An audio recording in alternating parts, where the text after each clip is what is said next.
El jueves de la 29ª semana del tiempo ordinario, el evangelio que toca es el de Lucas 12, 49 al 53. En aquel tiempo dijo Jesús a sus discípulos: He venido a prender fuego en el mundo, y ojalá estuviera ya ardiendo. Tengo que pasar por un bautismo, y qué angustia hasta que se cumpla. ¿Piensan que he venido a traer al mundo paz? No, sino división. En adelante una familia de 5 estará dividida, 3 contra 2 y 2 contra 3. Estarán divididos el padre contra el hijo y el hijo contra el padre, la madre contra la hija y la hija contra la madre, la suegra contra la nuera y la nuera contra la suegra. El relato de hoy es una especie de resumen de lo que sucede a quienes decidimos caminar el camino de Jesús. Ya Jesús nos ha venido enseñando en qué consiste su camino. Recordemos que ser cristiano es una manera de vivir, que consiste en poner a Dios al centro y hacer siempre su voluntad. Y su enseñanza se puede resumir de la siguiente manera. Primero, vivir de tal manera que Dios sea siempre primero, y que todo lo que pensemos, digamos y hagamos sea por Él y para Él. Esto supone elegirlo siempre y por delante de todo, es decir, supone amarlo sobre todas las cosas. Y segundo, si amamos a Dios y si su deseo es que nos preocupemos de los demás, entonces debemos amar a todo aquel con quien nos crucemos y tratarlo como si fuésemos nosotros mismos. Luego, seremos parte de su familia, seremos discípulos suyos si escuchamos la palabra de Dios y la ponemos en práctica. Es decir, hay que hacer. Y hacer por el otro es esencial en su camino. Él espera que vivamos ayudando, sirviendo y preocupándonos de los demás. El problema es cómo saber en dónde está la voluntad de Dios. En algunos casos la cosa es clara, pues es fácil distinguir entre bien y mal. Es fácil distinguir entre la verdad y la mentira, entre la honestidad y la corrupción, entre tomar lo que es de otro y no hacerlo. Pero hay decisiones de vida en donde debo elegir qué hacer, qué camino elegir y qué alternativa escoger, y no hay claramente una alternativa mala o buena. En estos casos la decisión no es fácil de tomar. En estos casos, para acertar en nuestra decisión, hay que hacer discernimiento espiritual. Pero ya Jesús nos advirtió que esto no es sencillo, pues el enemigo nos va a querer hacer elegir no lo que más nos acerca a Dios, sino lo que nos aleje de Él. Lo cierto es que para caminar su camino es necesaria una decisión firme y definitiva. Y esa decisión es querer vivir al modo de Jesús.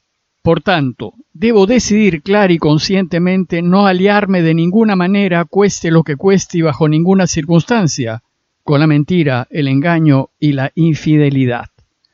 Debo decidir en adelante no cometer ningún acto de injusticia con nadie, ni siquiera con mi enemigo. Debo comprometerme a darle a todos lo que en justicia le corresponde, aunque a mí no me convenga. Y debo decidir apoyar la vida y todo lo que da vida, pues Jesús ha venido a dar vida y vida en abundancia. Caminar su camino significa, por tanto, que debo comprometerme a ayudar a todos a que vivan y que vivan dignamente. Luego, si soy de los suyos, me debo oponer a todo lo que disminuya la vida o la quite, como la pena de muerte, por ejemplo. Pues como dice Dios según el profeta Ezequiel 18:23, ¿acaso me complazco yo en la muerte del malo, sino más bien en que se convierta de su conducta y viva?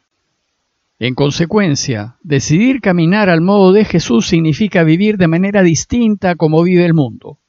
Me debe interesar más vivir en la verdad y en la transparencia que acumular bienes. Me debe interesar más ser justo que recibir honores, premios y aplausos.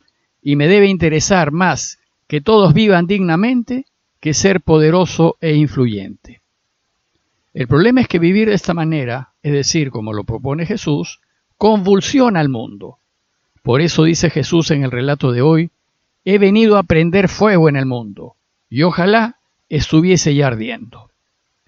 La manera de vivir que Jesús propone hace que quienes son del mundo se alteren, pues los que son del mundo no van a querer tener gente honesta en su entorno, pues ellas van a poner a la luz sus vergüenzas. No van a querer tener gente justa, pues impedirán que abusen de los demás. Y no van a querer tener gente buena, pues van a oponerse a que los del mundo hagan lo que les dé la gana. Y entonces, ¿qué harán los que son del mundo? Reaccionarán como si se les prendiese fuego, e inmediatamente buscarán eliminar la causa de ese fuego. Es decir, buscarán deshacerse de los cristianos, apartarlos, marginarlos, y van a sacar de su camino a aquellos que quieren vivir como Jesús propone. Jesús es el primero en sufrir las consecuencias de sus enseñanzas, y experimentará la reacción violenta de los que son del mundo, pues dice el texto, tengo que pasar por un bautismo, y qué angustia hasta que se cumpla. Bautizarse viene del griego, y significa sumergirse para volver a salir. Significa morir para volver a vivir. Significa ahogarse para resucitar. Aquí Jesús anuncia a los suyos su bautismo, la cruz. Sabe que le espera una muerte cruenta y ello le genera angustia. Sin embargo, su angustia no hace que abandone su camino o que se corra. Más bien aquí reafirma su decisión de amar a su Padre por encima de todo y decide jugárselo todo por Él a cualquier costo, incluso al costo de su vida. Y luego pasa a enseñar a los suyos las consecuencias de decidir vivir al modo que propone. Y les dice, ¿piensan que he venido a traer al mundo la paz? No, sino la división. Es cierto que los suyos piensan, y nosotros también pensamos, que el mensaje de Jesús es de paz, porque de hecho lo es, pues Él anuncia la reconciliación, la hermandad y el perdón hasta de los enemigos. Y evidentemente, lo que todos esperan es que vivir de esta manera traiga paz. Todos esperan que al perdonar a los enemigos, ayudar y servir, efectivamente se genere un entorno de paz. Sin embargo, y para desconcierto nuestro, no es así. Vivir como Jesús nos propone, en un inicio, no trae paz, sino división. Parece contradictorio, pero es cierto. Pero se trata de una división que no es generada por Jesús, sino por quienes siguen los valores de este mundo, por quienes son del mundo. Ya vimos que quienes son del mundo se convulsionan, se molestan, se encienden en ira contra quienes proponen vivir en la verdad y en la justicia, es decir, contra los discípulos de Jesús, pues no quieren que se sepa la verdad ni que las cosas se pongan a la luz. Y cuando todo se transparenta, ellos no pueden llevar a cabo sus turbias intenciones. Cuando son descubiertos en sus malas obras, ya no pueden realizarlas. Y entonces reaccionan mal contra quienes los han puesto en evidencia. En consecuencia, el mensaje de Jesús genera una clara división entre los que están con Él y los que están contra Él.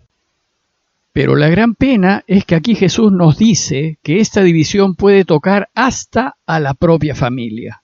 Y nos dice, en adelante una familia de 5 estará dividida, 3 contra 2 y 2 contra 3.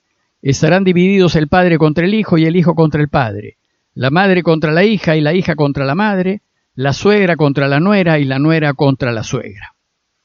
Lo que quiere enseñarnos Jesús aquí es que si en una familia hay algunos de sus miembros que caminan su camino y buscan vivir sus vidas a la luz de Dios, y hay otros que no les importa a Dios, ni la verdad ni la justicia, sino que quieren vivir sus vidas según los valores del mundo, es decir, solo buscan acumular cada vez más riqueza, fama y poder a cualquier costo y de cualquier manera, incluso a costa de los suyos.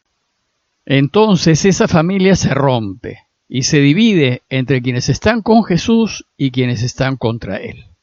Ciertamente se trata de una división que no es querida por Dios. Los deseos de Dios es que todas las familias caminen en armonía, que sean unidas, que se quieran y que vivan en paz.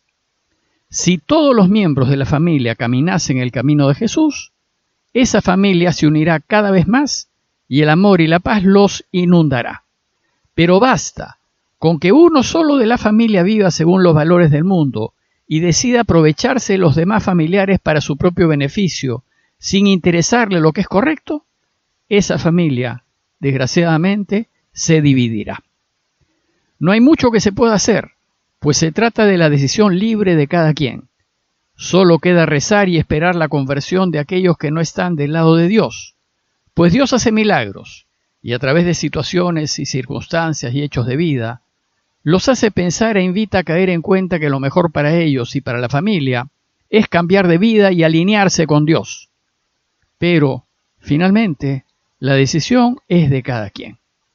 Lo cierto es que Dios nunca nos va a obligar a cambiar si no queremos hacerlo, y respetará nuestras decisiones aunque no sean las que Él quisiese.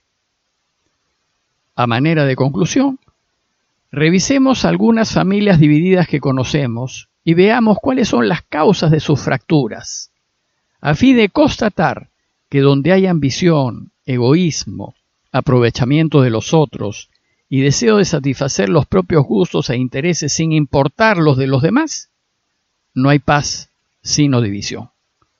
Y considerar que la unión solo es posible cuando todos somos desinteresados y buscamos el bien de los demás.